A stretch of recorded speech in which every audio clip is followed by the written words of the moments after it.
دیکھو تم قرآن اٹھا کر احادیث مبارکہ اٹھا کر دیکھو، آپ علیہ الصلوۃ والسلام نے اتنی تیز رفتار سواری پر بیٹھ کر سفر کیا ہے جو تمہاری کتاب میں بھی موجود ہے۔ اشوماشگماروہا دیو دتم جگت پتی اسیناش دودمن مٹھیشوریہ گننوتہ۔ اٹھاؤ کتاب۔ استرا یس برواہی جو ودو منتو دیوردش ورشمارتش دیوجھیرتی دیوشمارا اپس پرش۔ کیا تم جاننا چاہتے ہو کہ محمد رسول اللہ نے کار جیسی تیز رفتار سواری پر بیٹھ کر سواری نہیں کیا؟ آپ نے سفر نہیں کیا؟ آپ نے ہوائی جہاز جیسی تیز رفتار سواری پر بیٹھ کر سفاری نہیں کی؟ کہا کہ ان کی رفتار تو کچھ نہیں ہے۔ آج تمہارا ہوائی جہاز 1 گھنٹے میں زیادہ سے زیادہ 900 سے 1200 کلومیٹر دور جا سکتا ہے۔ شتابدی ٹرین میں بیٹھ کر اگر تم بیٹھو گے یہاں مالدہ میں تو تم ہاوڑہ پہنچو گے کب؟ زیادہ سے زیادہ 5 سے 6 گھنٹے لگیں گے، 5 سے 6 گھنٹے لگ جائیں گے۔ لیکن اللہ کے نبی جس سواری پر بیٹھ کر آپ نے سواری کی ہے وہ 5 سے 6 سیکنڈ میں 5 سے 6 سیکنڈ میں لاکھوں ہزاروں کلومیٹر کا سفر طے کر کے آئے۔ کہا کہ وہ کون سی سواری تھی؟ کہا کہ وہ سواری اٹھاؤ براق کی سواری تھی، اور اس کی رفتار اتنی تھی کہ جہاں تک انسان دیکھ سکتا ہے وہاں اس سواری کا پہلا قدم پڑتا تھا۔ اور یہی نہیں، تم تو ہوائی جہاز پر بیٹھ کر، تم راکٹ پر بیٹھ کر صرف چاند پر گئے ہو۔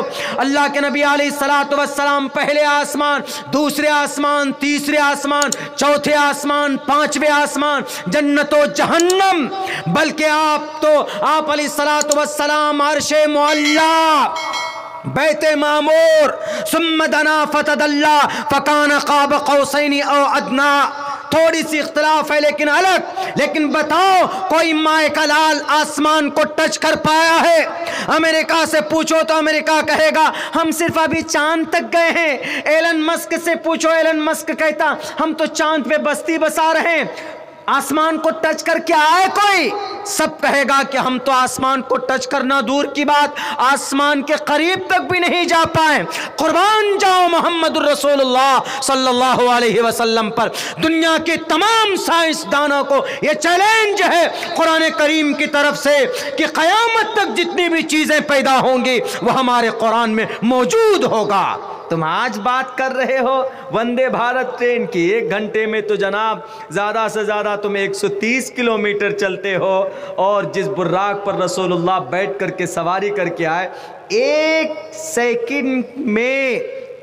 سیکنڈ میں ہزاروں کلومیٹر وہ تیز اس کی رفتار تھی اس براق کی۔ ہندو بھائیوں کی کتاب میں کہی گئی اشوماشگماروہا دیو دتم جگت پتی۔ اشوماشگماروہا بجلی کی طرح تیز رفتاری سے دوڑنے والی سواری پر بیٹھ کر اللہ کے نبی علیہ السلام سفر کر کے آئے۔ سبحان الذی اسری بعبدہ لیلا من المسجد الحرام، راتوں رات سبحان الذی اسری بعبدہ، اپنے بندے کو لیلا من المسجد الحرام، مکۃ المکرمہ سے کعبۃ اللہ سے، من المسجد الحرام الی المسجد الاقصی، فلسطین میں بیت المقدس مسجد اقصی، وہاں تک، وہاں سے پھر آگے کا سفر۔ ہے کوئی مائع کا لال، ہے کوئی سائنسداں جو ہمیں یہ بتا دے کہ ہم قیامت تک 7ویں آسمان کو گھوم پھر کر کے آ جائیں گے اور 1 سیکنڈ میں ہزاروں کلومیٹر دور کا سفر کریں گے؟ کوئی نہیں کر سکتا، لیکن محمد رسول اللہ 1450 سال پہلے کر کے آ گئے۔ ہے نا وہ قرآن جو آج بھی نئی چیزوں کو بتاتا ہے۔ ڈھونڈ کر نکالنے کی ضرورت ہے۔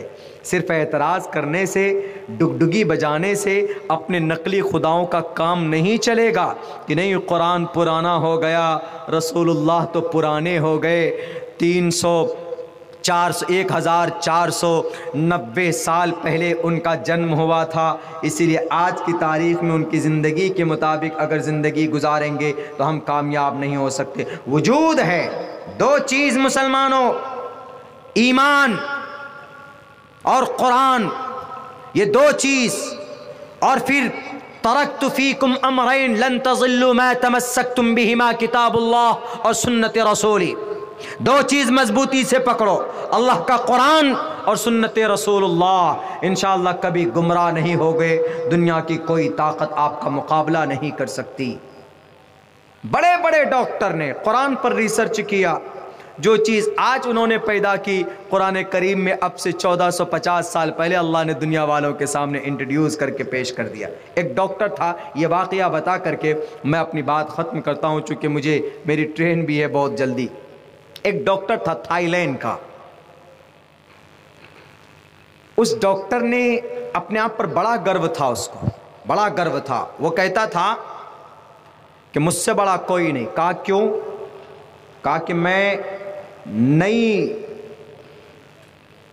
میتھڈ ایجاد کر رہا ہوں، نیا طریقہ۔ کہا کس کا؟ کہا کہ آپریشن کا۔ کہا بتائیے طریقہ کیا ہے؟ کہا کہ ہمارا طریقہ یہ ہے کہ جب آپریشن کرتے ہیں، یہ کینسر کا بڑا سکسیس آپریشن، کامیاب آپریشن۔ کسی نے پوچھا کیسے؟ کہا کہ اگر کسی کے بدن میں وہ ہو جائے، کینسر ہو جائے، تو ہم اس جگہ سے اگر ہڈی ہے تو ہڈی کو کاٹ کر نکال کر دوسری ہڈی جوڑتے ہیں، یا ہڈی نہیں گوشت میں کینسر اگر ہو جاتا ہے تو اس گوشت کو ہٹا کر کاٹ کر ہٹا کر پھینک دیتے ہیں، دوسرا گوشت جوڑ دیتے ہیں، اور اسی گوشت میں انجیکشن ہم لگاتے ہیں تاکہ دوائی اثر کرے اور وہ انسان ٹھیک ہو جائے۔ اس ڈاکٹر کا نام میں بھول رہا ہوں، لیکن یہ تھائی لینڈ کا تھا، میں نے پہلے بھی ایکسپلین کیا ہے۔ چونکہ بات قرآن کی ہے تو اسی لیے قرآن کے تعلق سے یہ واقعہ بالکل فٹ بیٹھتا۔ تو اس نے کہا کہ اسی لیے میں دنیا کا مہان ڈاکٹر ہوں، اسپیشلسٹ ہوں میں کینسر کا، بلکہ کینسر کے علاج کا میں خدا ہوں۔ اپنے آپ کو یوں بولتا تھا کہ کینسر کے علاج کا میں خدا۔ کسی نے کہا کہ تم خدا نہیں ہو گرو۔ کہا کیوں؟ کہا کہ یہ جو طریقہ ہے نا تمہارا، یہ اللہ نے قرآن میں 1450 سال پہلے بتا دیا۔ کہا کیسے؟ کہا کہ دیکھو تمہارا طریقہ کیا ہے، گوشت کو کاٹ کر نکالتے ہو، دوسرا گوشت ڈالتے ہو، سل دیتے ہو، دوائی ڈالتے ہو نا، یہ طریقہ تو بہت پرانا ہے۔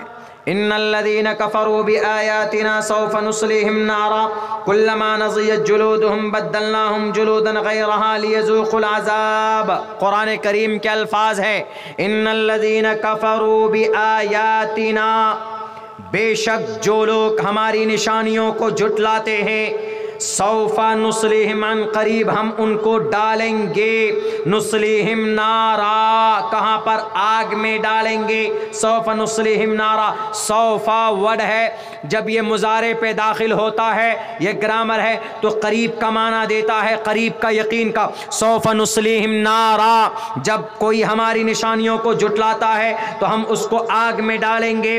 کلما نضجت جلودہم بدلناہم جلودا غیرہا لیذوقوا العذاب، جب آگ میں ڈالیں گے تو آگ کی تپش کی وجہ سے اس کی کھال جل جائے گی، اس کی ہڈ، اس کے گوشت بھی جل جائیں گے، لیکن اس کو اٹھا کر اس کے کھال کو، اس کے گوشت کو نکالیں گے ہم، اس کے بعد پھر دوسری نئی کھال، دوسری گوشت ڈالیں گے۔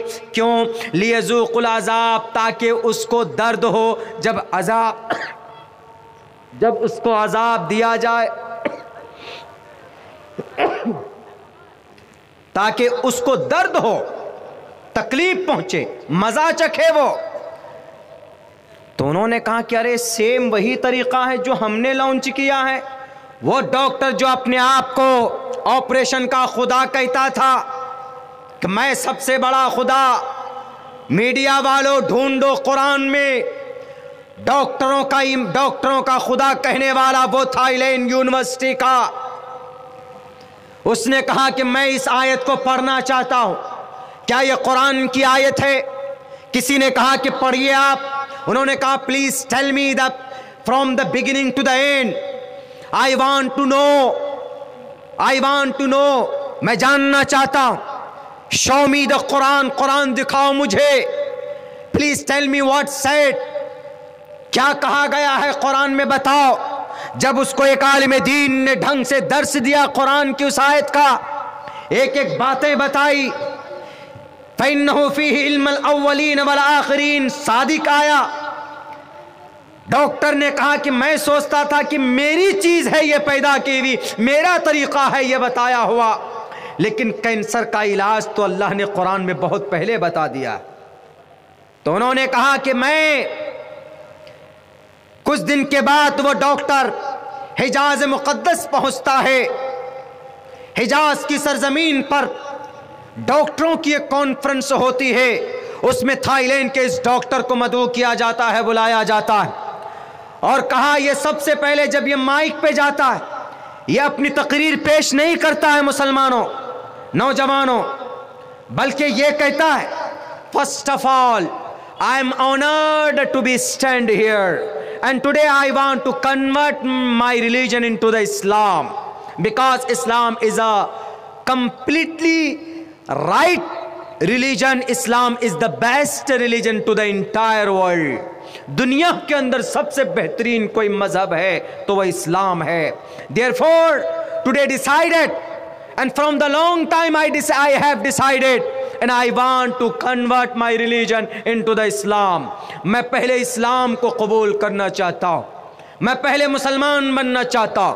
میڈیا والوں اٹھاؤ تاریخ, اس ڈاکٹر کو کس نے مجبور کیا تھا, کس نے اس کے گردن پر تلوار رکھی تھی؟ کسی نے نہیں, بلکہ قرآن کی صداقت نے, قرآن کے اچھے مضمون نے اس کو مجبور کیا تھا.